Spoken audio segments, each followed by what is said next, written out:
이런 인식이 강한 분들은 거의 대부분이 자제분들이 공부를 못해요. 학원을 아무리 많이 다녀도.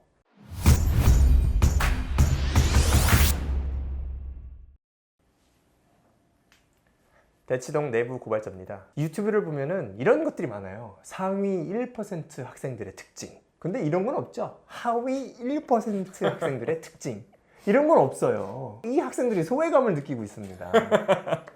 하위 10%의 학생들의 특징. 네. 이런 것도 없어요. 네. 대부분의 학생들은 소외감을 당하는데 저희는 그 소외감을 해결시켜 드리고자 오늘 이 시간을 마련했습니다. 가장 특징적인 거는 떠먹여 주기를 바라는 거. 떠먹여 주기를 바란다는 거는 능동적으로 스스로 문제를 해결하려는 게 아니라 누가 알려주기를 기다리는 거예요.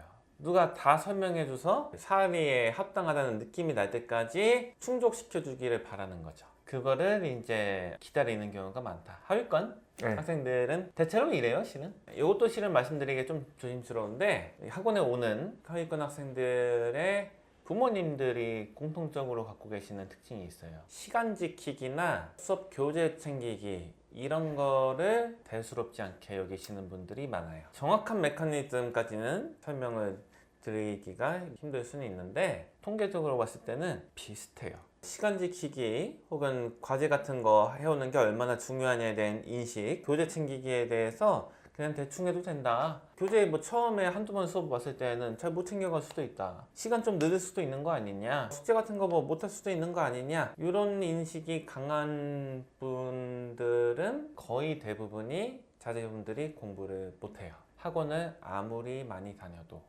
학군지에서도. 뭐 선생님께서 여태까지 또 관찰하신 하위권 학생들의 특징 뭐 있을까요? 일단 아까 말씀드린 부분 있잖아요. 규칙 안 지킨다. 이거는 이제 심리학적인 측면이 있어요. 인간은 환경에 지배당하고 외부에서 받는 자극에 의해서 내가 바뀌거든요. 그래서 시간을 정확히 지키고 규칙을 정확히 지키는 환경 안에서야만이 그 다음 일들이 잘 벌어지는 거지. 그것도 안 지키면은 그 다음 것이 진행이 잘 안 돼요. 지켜야 될 게 굉장히 많고 올바른 방법으로 공부해야 될 것이 굉장히 많은데 가장 쉬운 것도 지키지 않게 되면 그 상위된 개념은 더 지키기가 어려운 거예요. 공부를 제대로 하는 게 더 어렵잖아요. 그렇죠. 시간 맞춰 지켜오는 거나 아니면 제대로 자기 이름 써서 낸다는 거나 뭐 이런 것들에 비해서 더 어려우니까 그게 안 되는 거죠. 기초적인 거 지켜주는 게 중요하고 공부가 부족한 아이들이 이게 잘 안 돼요. 실랑이를 벌이게 되죠, 처음에. 그거 중요하지 않잖아요. 왜 그렇게 반응하세요? 왜 그렇게 중요한 것처럼 그렇게 생각하시고 왜 나를 이렇게 혼내세요? 이런 반응이에요, 아이들이. 부모님들도 그러시더라고요. 저도 이제 가끔 가다가 쓴소리를 해요. 화도 내는데 시간 반복적으로 늦는 아이들한테는 처음에 한두 번 정도는 경고를 하죠. 이렇게 늦으면 안 돼. 왜 늦으면 안 되냐? 수업 분위기 깨지는 거고 네가 초반부에 놓쳤던 설명을 내가 다시 해야 되기 때문에 이거는 시간 낭비다. 미리 온 애들은 똑같은 얘기를 몇 번 들어야 되는 거냐 대체. 그래서 이렇게 하면 안 되니까 시간 지켜라 하는데 두세 번 이제 경고를 줬는데 계속 어기면 저 화내거든요, 실은. 아, 이렇게 논리적으로 이렇게 해서 한계가 있군 해서 화를 내면은 이건 컴플레인 전화가 오는 경우가 있어요. 왜 10분 늦었다고 화를 내냐고 우리 애한테. 이렇게 하시는 경우는 대체로 공부를 잘 못해요. 아이의 가진 능력에 비해서 성과가 안 나오는 아이들이에요. 그 공부를 못한다는 게 구체적으로 말씀드리면은 제가 또 관찰한 이제 잘 못하는 아이들 시간을 투입하는데 잘 못하는 거예요. 학원도 다니고 학군지에서 학교도 다니고 하는데 설명을 좋은 걸 들으면은 자기가 잘해질 거라고 생각하는 게 이 인식이 굉장히 강하다는 걸 공통적으로 발견했어요. 설명 좋은 것만 계속 이제 찾아다니거든요. 인터넷 강의 같은 거를 찾아서 듣는다는 게 이 학생들의 또 특징이에요. 실강도 듣는데 인터넷 강의를 또 들어요. 그거 들으면 잘할 거라고 생각하는데 실은 역으로 가고 있다. 이 학생들이 지금 잘 못하는 이유 중에 하나가 결정적인 게 뭐냐면은 자기가 직접 안 해서 잘 못하는 건데 이 학생들은 직접 자기가 문제를 해결하는 것이랑 더 멀어지는 방향을 자꾸 선택해요. 그게 바로 설명 듣고 있는 거예요. 설명은 이미 포화 상태예요. 한 주제에 대해서 설명을 이미 한 10번, 20번 이상 들었던 애들이에요. 예를 들어서 주어가 3인칭 단수면은 현재 시제일 때 동사 S 붙인다. 이 설명은 이 학생들이 태어나서 한 50번은 들었을걸요? 근데 적용이 안 돼요. 글 써보라고 하면은 그거를 제대로 구사하는 게 30% 이 정도 구사율이 나온단 말이에요. 높게 잡으시나요? 그런데 그걸 더 조리 있게 설명하는 선생님 거 설명을 찾아다니고 있는 거예요. 이거는 영원히 문제 해결이 안 된다. 자신이 지금 부족한 거는 설명을 좋은 걸 못 들어서 그 능력을 갖추고 있지 못한 게 아니라 직접 그거를 연습해보고 훈련하는 과정을 안 하기 때문에 못하고 있는 건데 원인을 자꾸 딴 데서 찾고 있는 거죠. 그게 편한 거 같으니까 이런 거 같아요. 거꾸로 해야 돼요. 상위권 학생들은 새로운 거, 좀 어려운 거 설명하면 좋아요. 그리고 설명을 들으면서 자기 생각도 막 하고 능동적으로 이제 수업을 듣는 거예요. 실제로 그렇습니다. 가만히 앉아 있어도 능동적이에요. 그런데 하위권 학생들은 수동적이거든요. 설명해주면 안 돼요. 설명을 해줘도 능동적이지 않기 때문에 다 받아들이지를 못해요. 아이 한 명 한 명의 머릿속에 들어가서 아이에 맞게끔 설명할 수는 없잖아요. 그래서도 안 돼요. 실제로 설명이 부족하면 오히려 점수가 더 잘 나오는 경우가 많아요. 실험해보면 그렇습니다. 이제 선생님이 말 실수하면은 수업에 대한 이해도가 높아지거든요. 왜? 머리를 써야 되니까 아이들이. 그러니까 공부 습관이 안 돼 있는 아이들은 설명을 해주면 안 돼요. 설명을 자세히 해주면 안 된다는 거예요. 물론 아이가 특별한 부분이 막혀서 그분이 필요하다고 해서 나한테 질문까지 던진 정도다. 그럼 그때는 해주면 되죠.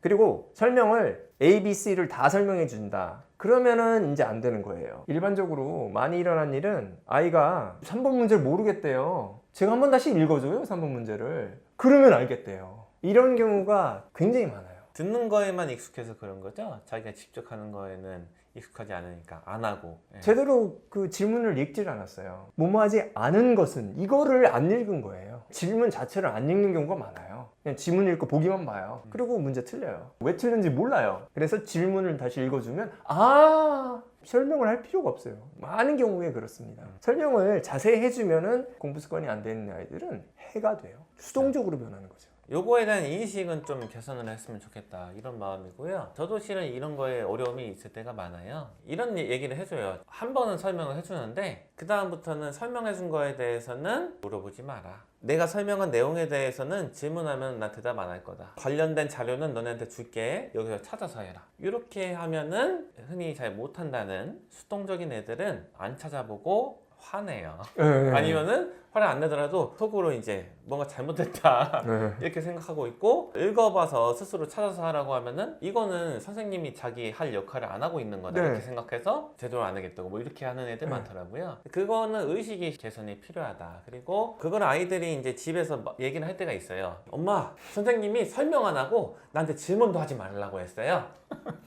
이렇게 전하는 거예요, 말을. 전화가 와요. 왜 선생님은 설명도 안 하고 학생이 질문하려고 하면 왜 못하게 하세요? 어떻게 그렇게 가르칠 수가 있죠? 하시는데 그걸 이제 설명을 드리려고 하거든요. 안 들으려고 하시는 분들이 많아요. 이게 하위권 학생들의 특징이에요. 그리고 좀 말씀드리기 좀 죄송하지만 이 학생들의 부모님들이 대체로 이렇게 반응을 하세요. 이거는 좀 개선이 돼야 될 것 같다 생각해서 이걸 좀 설득하려고 할 때도 있거든요.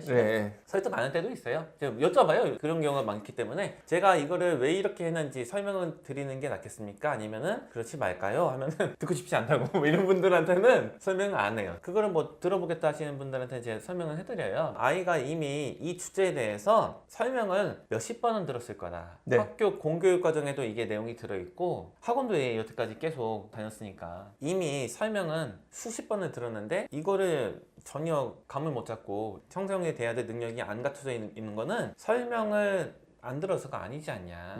이 상황에서 설명을 한 번은 더 하는데 제가 여기서 두 번, 세 번, 네 번 더 얹어서 하는 거는 의미가 없다. 효용이 없다. 그렇기 때문에 스스로 찾아보라고 하고 그게 내용이 담겨있는 자료를 주는 거다. 어차피 공부는 다 이런 식으로 하는 거니까 결과적으로는 공부는 혼자 하는 거니까 요게 이제 잘 되면은 어느 정도 굴러가는데 거기서 이제 앞으로 잘해볼 수 있겠다 이런 단서를 찾아요. 근데 이거에 대해서 납득을 못 하시는 분들이 있어요. 그런 경우에는 잘 되는 게 좀 힘들긴 해요. 제가 여기서 그냥 갈등 안 일으키고 잘 가는 부분 설명 그냥 다 해주고 애가 이게 습득이 안 됐다는 걸 알지만 그냥 넘어가면은 문제는 안 일어나요.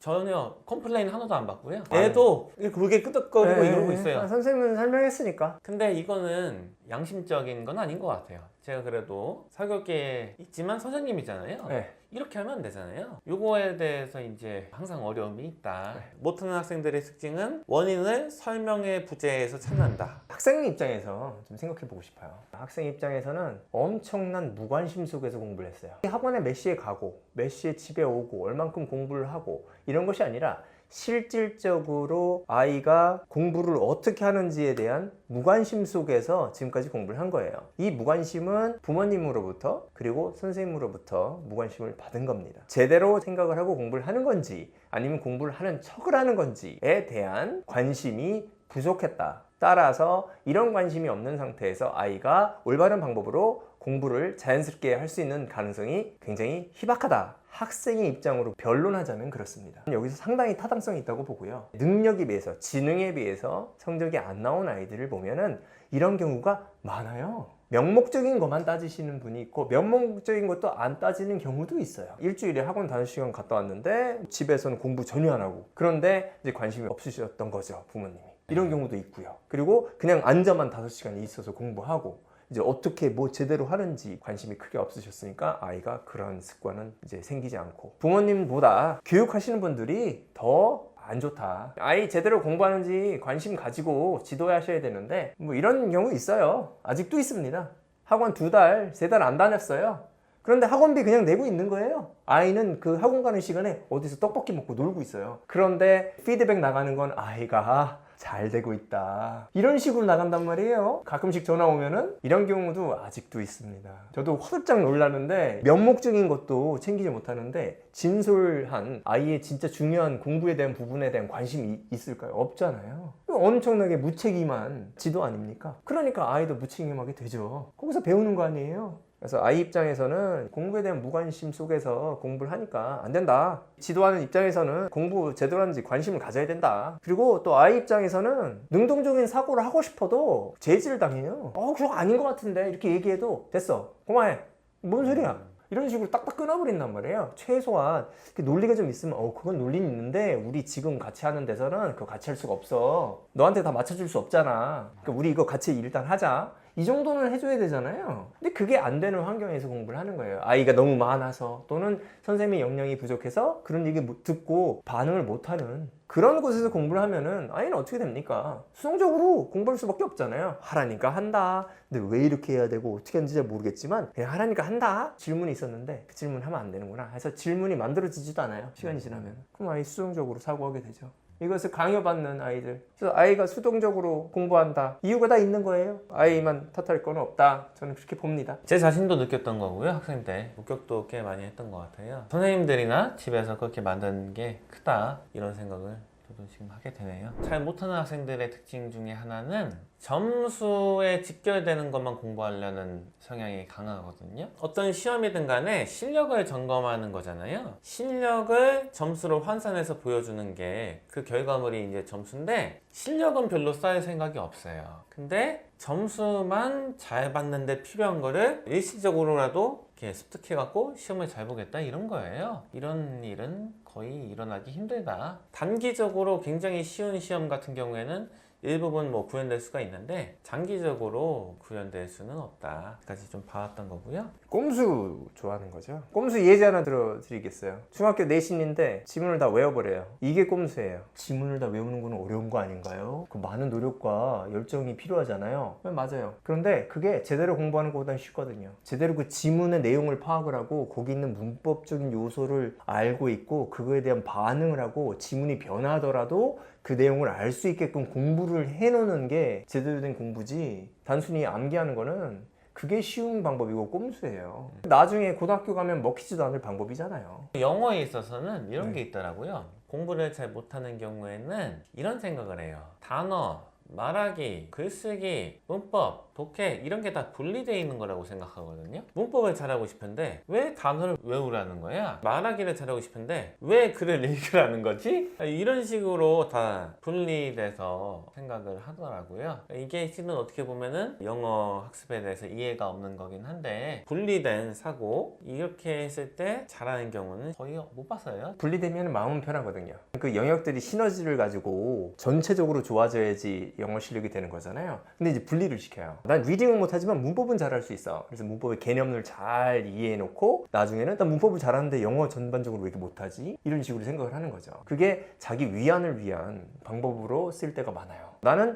문법은 잘할 거야. 그래서 문법만 많이 공부하고, 왜? 그게 쉽고 이해가 잘 되니까. 그게 자기가 부족한 부분은 공부를 안 하려고 하고, 그러다 보니까 전반적인 영어 실력은 다운이 되죠. 선생님이 말씀하신 것처럼 이건 다 연관이 돼 있어서 하나도 빠짐없이 가져가야 되는 거다라고 생각을 하면 마음이 아파요. 힘들어요. 이걸 다 공부하라고? 이걸 어떻게 해? 난 못할 것 같아. 거기에 대한 이제 당위성을 주는 습관을 만들게 된다. 교재나 진도 혹은 AR 지수가 뭐다, 렉스 지수가 뭐다, 이 명목상의 것들에 과하게 집중하는 거, 이런 식으로 했을 때 잘하는 경우가 드물다. 하위권까지는 아니더라도 시간 투자하는 거에 대비해서 실력이 좋지 않은 경우에는 이게 심하더라고요. 명목에만 너무 집중하는 거. 자신은 렉스 지수 500대 책을 읽었고 600대로 넘어가야 되는 단계이기 때문에 400대의 이런 책으로 공부하는 거는 말이 안 되죠. 이렇게 아이나 부모님이 말씀하시는 경우,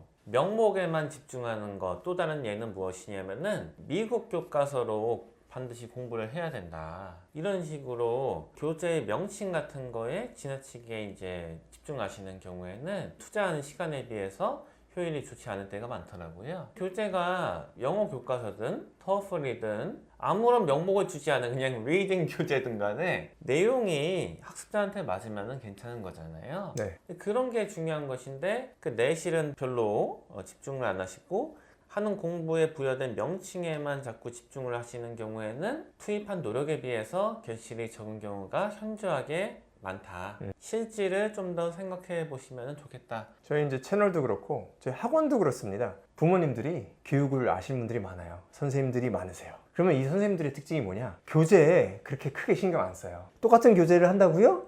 좋아요. 옛날에 했던 걸 그냥 쓸까요? 아니면 새로 한 권을 구입할까요? 이렇게 물어보세요. 그 교재를 왜 이 레벨에 이렇게 쓰시나요? 이렇게 물어보는 경우가 거의 없어요. 아시거든요. 같은 교재 여러 번 해도 교육적인 효과가 그렇게 떨어지지 않고요. 오히려 더 좋은 경우가 많아요. 글을 좀 안다, 글을 많이 쓰신다. 작가분들이 얘기하시는 게 자기가 좋아하는 책은 여태까지 10번 이상, 몇십 번을 읽은 책도 있다. 그리고 읽을 때마다 새로운 걸 발견하고 공부할 게 많다. 이렇게 말씀을 하시고 실제로 제안을 하시죠. 좋은 책은 여러 번 읽게 해라. 교재 같은 거는 사실은 이제 부차적인 거라고 저는 생각을 해요. 근데 그거에 집착한 이유는 우리의 마음이 약하기 때문에. 외부에다가 요인을 찾을 수 있잖아요.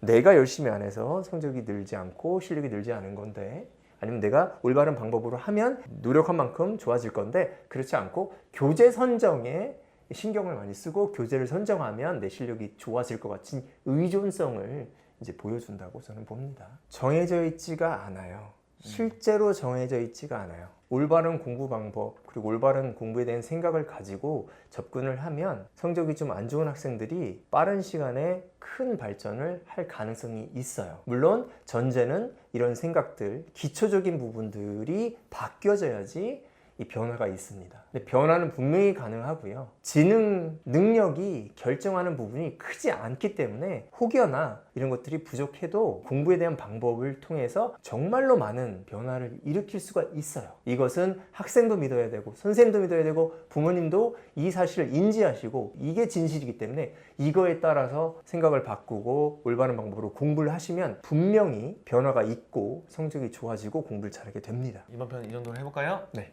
감사합니다.